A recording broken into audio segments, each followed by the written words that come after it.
Hello and welcome to episode 20 of the Primary Maths Podcast, the show where we talk all things primary maths. I'm John Cripwell. And I'm Becky Brown.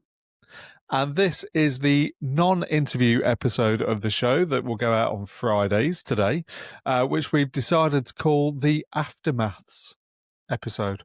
You see what we did there, Becky? I love it. I love the name of this debrief episd, John. Yeah, absolutely Aftermaths. All for it. We had a few ideas, a few things that we could go for, and the debrief was one of them, as you mentioned. There was the Friday Maths Club, I think, and a couple of others, and we put them to our colleagues in a little bit of an online poll, and Aftermaths was the hands down, out and out winner amongst our colleagues, which probably says a lot about them. So this is it. This is the Aftermaths, and yeah, it's the non-interview episode where we're going to delve into the maths of life as per usual, and also talk about the takeaways from this week's interview episode as well. Absolutely. What have you been up to this week, John? I have been writing mostly.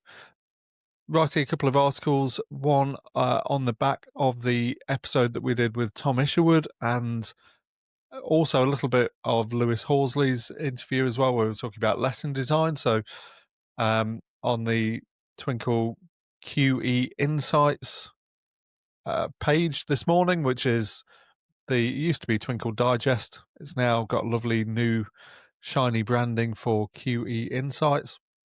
But it's essentially Twinkle's news pages, and there's some brilliant stuff on there, from breaking news through to opinions to articles and stuff. So that's where that has gone this morning. So if you want to go and read a little bit more about lesson design and that sort of thing, that's on there. And then tomorrow, Saturday, I am off to London, to the big lights, the big smoke, to Maths Conf. I think it's Maths Conf 39, where I am on a panel. I think there's 3 of us from primary and secondary, where we'll be talking and fielding questions about leadership in schools. So looking forward to that as well, and hopefully to go to a few workshops myself and seeing if I can bag a couple more interviews for the podcast. Sounds good. And who says you can't enjoy maths at the weekend as well, John? Hey, it's 7 days a week, Becky, because maths is life, as we've talked about many times, many times. How about yourself? What have you been up to? So I had a busy day in school on Monday. It's sort of that time. This half term is always very, very busy, isn't it? I mean, this term is very, very busy and very, very long. And I feel like we're sort of heading towards half term, but we're still a little way away. So we've just, we found our feet now. Can't call it the start of the new year anymore. But yeah, busy day in school, and then a busy week actually. It's been a good week at work this week. I've been looking into doing lots of work on problem solving, and yeah, just talking maths, as I love to do, as you know. And a little bit of STEAM as well, which we'll come back to later when we're thinking about Leonie's interview.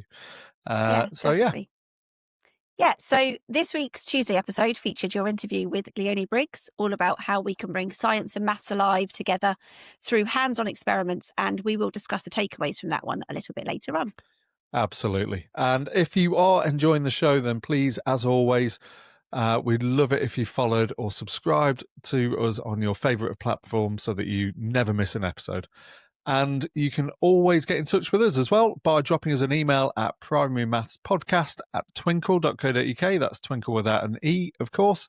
Or leave a YouTube comment if you'd like to get in touch, or send us a message on social media. And this week, someone has yet again done exactly that, Becky. So we've had a lovely message from Amy in Nottinghamshire. She says, "Hi, John and Becky. I know that the curriculum and assessment review is going on at the moment. I love history as well as maths, obviously. And as an aside, Becky, I think this is why this is the perfect show for Amy. Yes. Because we do like to delve into the history of maths on here as well. Anyway, sorry, back to the message. And I'm interested to see what they decide to do, if anything, with the history curriculum as part of the curriculum and assessment review, I think she means. I'd love it to follow children's interests a little more and be less knowledge-based and more skills-focused, which got me to thinking, what would you change about the maths curriculum? Love listening to the show when I'm tidying my classroom or driving home. Thanks, Amy in Nottinghamshire. Which is a nice thought, isn't it? People listening to us while they're tidying the classroom or doing a bit of marking or whatever. That's Yeah, I nice. love that. I love that we're keeping people company while they're tidying their classroom after the end of a busy day. Absolutely. So the history curriculum's interesting, isn't it? And I'm well aware this is the primary maths podcast again, not the primary history podcast. But I know a lot of schools like to follow the history in a chronological way from Hmm. year 1 through to year 6. I'm never entirely sure about the pedagogical rationale for that, other than trying to build a timeline in children's minds. But it's so difficult, isn't it? Because when you look at something like ancient Egypt, it's not like ancient Egypt was 1 year 3,000 years ago. Ancient Egypt spans a huge swathe of time, sort of thousands of years. So it's a tricky thing to do well, I think. And I quite like the idea of. I've got a friend who, as part of their history topic, their children were really fascinated by the Titanic. So they did a whole series of lessons on the Titanic, but it wasn't just dates and those sorts of things. It was really delving into the social reasons why there were people on different decks and all that sort of stuff. It was they learned loads and it was fascinating. So I quite like that idea of trying to follow children's interests a little bit more. Do you think we can do similar things with maths, Becky, or is maths too regimented? Uh, well, I think it probably is too regimented. I think, but because of the nature of the subject, there are lots of things you have to cover, and you have to cover them in a particular order because you're building on what has gone before.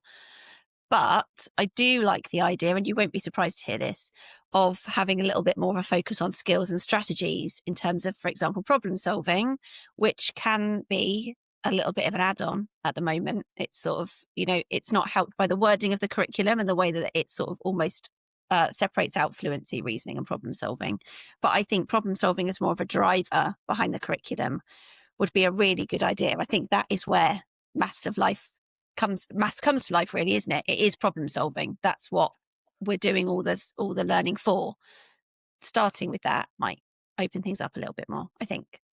Yeah, no, I agree, and I think it's always tricky, isn't it, when you differentiate those 3 different areas of the curriculum and say that these are the priorities within the national curriculum. It makes them seem like 3 totally separate areas to focus on, and actually, obviously, fluency, reasoning, and problem solving are all completely intertwined, and you wouldn't want to try and do one without the other, would you?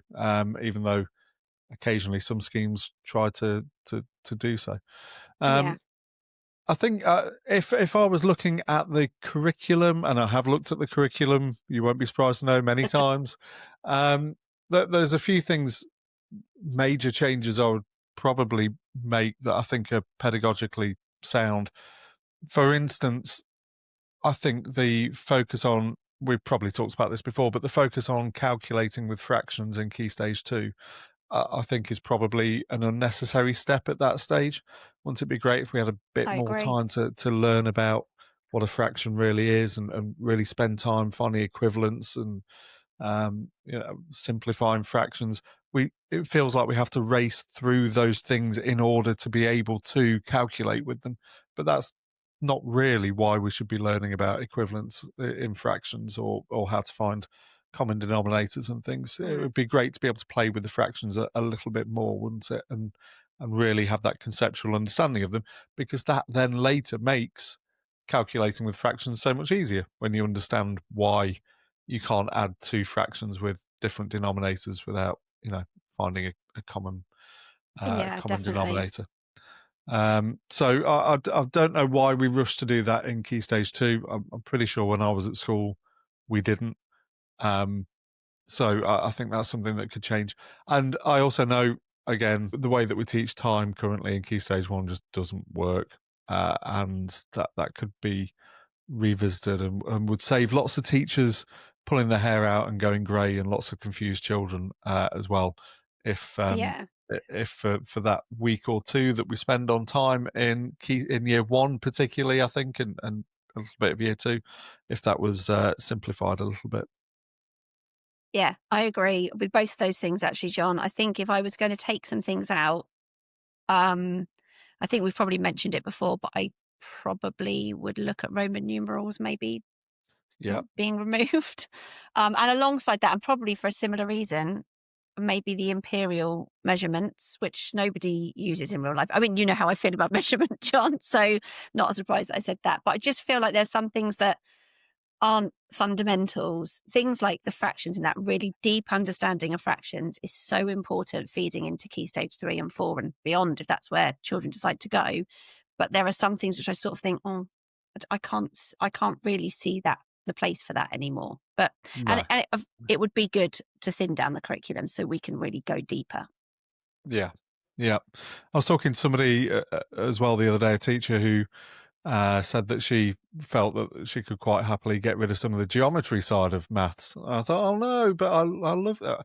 As you know, Becky, I love the geometry side of maths. I love how many light bulb moments there are and looks of confusion that slowly turn into looks of understanding with geometry. And we do need to be careful, I think, that we're not getting rid of things either just because they're hard or because we can't see a purpose for them in everyday life. Because I think one of our roles in school, and I've said this before, is to try to expose children to things that they might not otherwise get the opportunity to learn about, because otherwise how do you find out whether you love maths or if you're inspired by a particular area of maths? And the subject of maths is so vast that it already feels like we're only teaching a small part of it. And I'm not advocating to teach any more of it because we know that the curriculum is crammed. But I would hate to take things out just because we can't see a ready purpose for them immediately. I think taking out calculating with fractions makes sense because we're just not developmentally ready for it in Key Stage 2. Whereas in other countries, they save it till a little bit later. And I think that makes sense.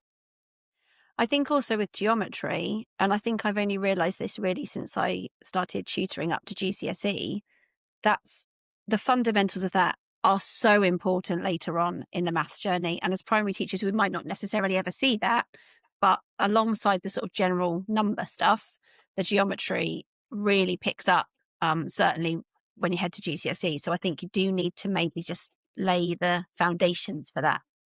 Yeah, makes sense. And the GCSE curriculum is beyond our scope on this particular show. Yes. So we won't try and tackle that. But thank you, Amy. Loads to think about. Love to hear from you. If you have got any thoughts on what you would like to change in the curriculum, let us know. You can get in touch either by emailing us, primarymathspodcast@twinkle.co.uk, or leave us a message on YouTube, as I've mentioned, or sending us a message on social media. So, Becky, Maths of Life. I believe you've got something for us this week. I do. So yet again, I've managed to fit it nicely into your interview from Tuesday this week, John. It's one that I've been saving up, actually, just like you were saying with in your interview. You go around now thinking, oh yeah, I'll have that for the Maths of Life. Oh yeah, I'll keep that one. So this has been in my pocket for a while, but Leonie talked a little bit about, and we talked about at the very top of the show about STEAM and integrating maybe the arts in with STEM subjects. So I was at the theatre a few weeks ago, spent a whole Sunday at the theatre. We were in a charity concert for a local charity. And so we were there all day, rehearsing all day, and then doing the actual concert in the evening. So a lot of sitting in the auditorium thinking about life and maths. And I was thinking about, I know, two of my loves coming together. And I was thinking about, actually, how do those two worlds collide, the world of theatre and the world of maths? And I knew from being behind the scenes. I know there's a lot of maths that goes on as regards staging and scenery and weights and measures and things. So I knew that was an obvious one.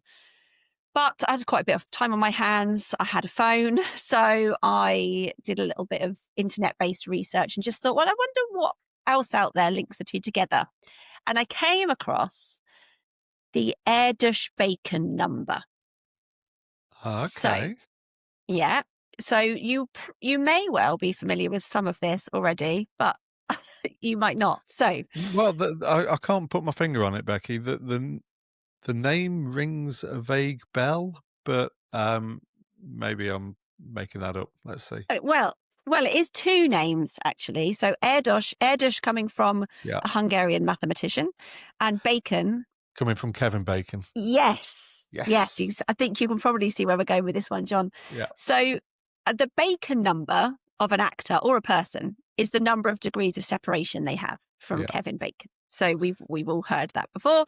So Kevin Bacon himself has a Bacon number of 0. And then if you appear in a film with him, you have a Bacon number of 1 and so on. So if you work with somebody who's been in a film with him, it's like you've got a Bacon number of 2 and so on.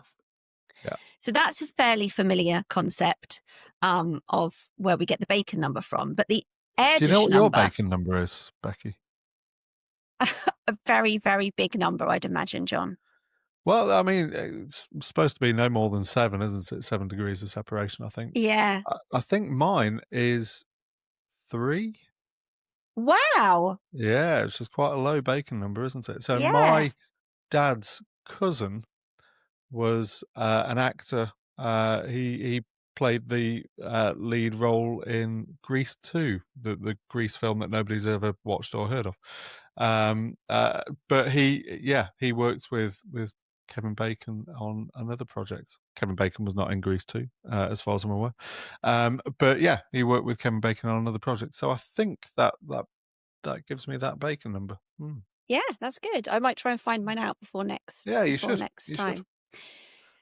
So that one we're fairly familiar with. People tend to know of its existence. But then we are bringing that together with the Erdős number. So the Hungarian mathematician Paul Erdős, his work was all about solving problems, open problems, rather than exploring new areas of maths. But in his time, he published around 1,500 mathematical papers. So to be assigned an Erdős number, you have to have, it's the number of degrees of separation from a mathematical paper written with Paul Erdős. So he himself obviously has an Erdős number of 0. And then if you wrote a paper with him, you'd have one of 1 and so on. So fairly straightforward. And then someone somewhere in a moment of boredom maybe decided to put these two together to come up with an Erdős-Bacon number. A moment of inspiration, Becky, not a moment of boredom. Come on. Well, I think maybe the best ideas come from a moment of boredom. Yeah, well, as I keep trying to tell my children, it's okay to be bored. Yeah, won't kill you. Yes. Yeah, absolutely. Oh, yeah, boredom is almost a thing of the past, isn't it? So the Not in this Erdős-Bacon house, number. Becky. Not in this house. We're bringing it back. And for anybody listening to this podcast, we are bringing it back. Yeah, I it's think our there's contribution an argument for Yeah. that, John. Yeah. So your Erdős-Bacon number is the two added together. So you wouldn't be able to have one of 0. Well, no, I suppose not. No, and the lowest I was going to say one you could have 0, like Kevin Bacon and Paul Erdős together, but it would be 0 and 0, but that doesn't. Yeah, but you wouldn't. Yeah, you wouldn't. Neither of them would have them. both. Yeah. So, and two really quite different fields, but there are people out there with fairly low Erdős-Bacon numbers, and it's all to do with appearing in a film or writing a mathematical paper. So rather than like family links and things. And so I've pulled a few. I mean, there were lots of names that I didn't recognize on the list, but for example, Mayim Bialik, who is in Big Bang Theory, or if you're my age, you might remember her from Blossom. She has an Erdős. No, I'm sorry, Becky, that's before my time, clearly. Yes. She has an Erdős-Bacon number of 7. which is fairly Okay. low. Yeah. Natalie Portman, actress Natalie Portman, also Yes. has an Erdős Bacon number of 7. Stephen Hawking has a number of 6, as Okay. does, and this was my favourite, British actor Colin Firth. Does he now? Wow. Of Yes. all the things that I know about Colin Firth, that I will add Yes. that to my list. Yeah. So Wow. he was on a Radio 4 interview and started talking about a study between, I think it was entitled Political Orientations and their correlation with brain structure in young adults. And he sort of started talking about it, and then it became a thing. And the person that he wrote it with has an Erdős number of 4, therefore giving him, and I said 6, I think it's actually 5. No, an Erdős number of 5, but he appeared in a film with Kevin Bacon, therefore his Therefore, Erdős 5 Bacon plus number. 1. Yeah. So you got a Yes. Bacon number of 1, an Erdős number of 5, and the Erdős Bacon number of 6. Well, Yeah. we would love to hear your Erdős Bacon numbers, or just your Bacon numbers, or your Erdős numbers. If anybody can beat my Bacon number, then, which I think is 3. Is that right? So my dad and his cousin, and then so my dad's cousin Maxwell Caulfield, he had a Bacon number of 1. Then my dad 2, and then me 3. Yeah. Yeah. If anyone can beat a Bacon number of 3, then please do let us know. I'd love to hear that. Yeah. Or, Kevin, if you're listening, or Colin, drop Exactly. us a line. Yeah. Please do. Please do. Okay. Well, thanks for that, Becky. I'm going to be looking out for Erdős Bacon numbers now, and interrogating my family to see who's got the lowest Erdős Bacon number. I've no idea what my Erdős number is, but yeah, I need to find out clearly. Right, let's get on with the interview debrief then, Becky. So huge thanks once again to Leonie Briggs for joining us this week and sharing so many great ideas in her interview with me, which was all about science and maths and how we can bring that alive through hands-on experimentation and experiences for children. Yeah, and this part of the show, we dig into the key takeaways from your interview with Leonie and things that people might want to try out in their own school or practice. Yeah, absolutely. So what stood out for you when you were listening this week then, Becky? Well, a couple of things, actually. I mean, Leonie was so enthusiastic. You could tell that. You could tell the idea of being in her classroom while she was talking about some of those things was lovely. So that was lovely to hear. And I think probably the biggest thing that I took away from it was her talk around the practical applications of maths in the world of work. And she had, obviously, with a vet background, she had maybe more to pull on than some people would have. But I was talking about, I was helping somebody with their homework pre a rehearsal this week, and the room was full of various people from different age ranges, different jobs, and the conversation turned to, oh no, I didn't like doing that when I was at school, and when did I ever use Pythagoras?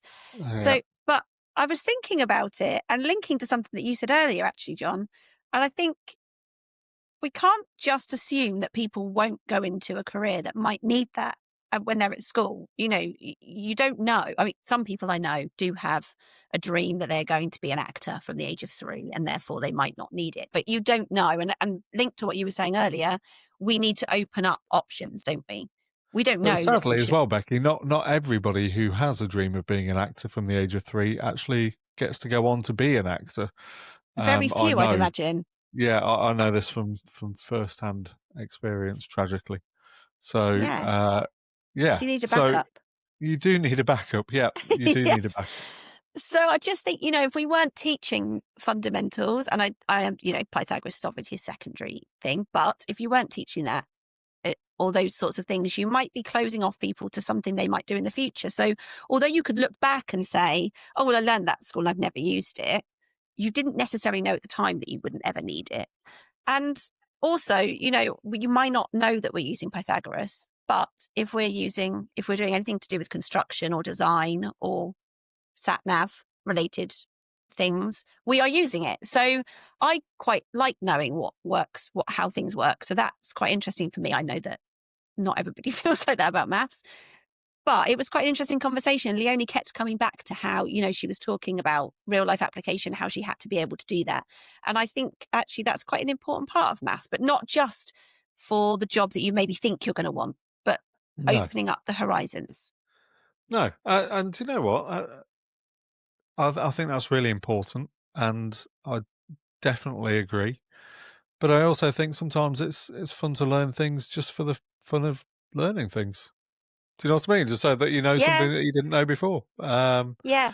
I, I spend quite a lot of my life doing that sort of stuff with other subjects. Uh, can't see any reason why you couldn't do the same thing with maths. Yeah. Um, And you're also learning skills, aren't you? You're not necessarily just learning content. You might be learning a different way or doing different things that actually teach you other skills outside of the content that the knowledge that you've gained. well, this is the thing, isn't it? It's, in other subjects, you don't go and say in PE, oh, why am I learning badminton this week? I'm never going to need badminton in my life. I'm never going to be a badminton player. You just don't do it, do you? You learn it because it's fun, but also you are learning about other skills within that, about movement and coordination, physical fitness, and all those sorts of things. You're learning all those sorts of things as well, and the badminton's just a vehicle for doing that. So I think banging on the drum again, but we need to be a little bit careful that we don't just equate everything that we do in a maths lesson to when am I going to need this in my life. But it was great to hear Leonie sharing actual real life applications for when she did need those things in her life. So, so that's great. I think being able to offer both is important. Yeah, I agree. And I think that's a little bit linked to another takeaway which I had, which is about having a bit more joined up thinking in maths. I think as time has gone on, subjects have very much been put into their little boxes a bit more. I think that's changed over time. If I think back to the beginning of my career, I think there was a bit more Yeah, cross-curricular the old learning happening. topic based maths. Yeah. Topic based learning, I suppose. Yeah. And I think even between different strands of maths, you could probably join it up a little bit better and maybe lighten the load a little bit on the curriculum. But yeah, that joined up thinking, I feel like we've lost it a little bit. And it can, and I remember this from very early on in teaching, you can end up becoming quite contrived if you try to force things together when they don't go. But if there's an Yeah. obvious one, I think maths and science is probably an easy one, then absolutely we should be trying to find those links and make those connections. And sometimes as well, it's just being aware of them too. Sometimes, you are doing science in your maths lesson when you're doing an investigation or whatever. You are doing science, but we're doing it in a maths lesson, so we don't call it science. Well, just having an awareness of that and being able to articulate that to the class so that, well, when else have we used these skills? Yes, we've used them in a science lesson because this is, that not everything is discrete. A bit like we were talking about earlier with the curriculum objectives and reasoning, problem solving, and fluency being discrete things that actually overlap completely, and you wouldn't want one without the other. I think it's very similar with maths and science, really, that it's very hard to completely separate them. And whenever you're doing some science, you're likely to be doing some maths at the same time. And vice versa, I suppose. So just having that awareness so that you can make sure children understand that those links exist will really help them when it comes to thinking about the two subjects, I think. Yeah, I agree. Oh, good. I'm glad you do. I'd hate to have a big argument with you on here, Becky, about this. So that's good. I'm glad you agree. Well, that's just about it for this episode. Thank you for listening. If you've enjoyed today's show, please do share it with a colleague. And don't forget, a quick rating or review really helps others to stumble across the podcast too. And, it just makes me and Becky feel good. So do that. Jon will be back next Tuesday on the Primary Maths podcast with another brilliant interview. And we'll be back with the Aftermaths next Friday. Absolutely. Thank you for joining us today. See you next time.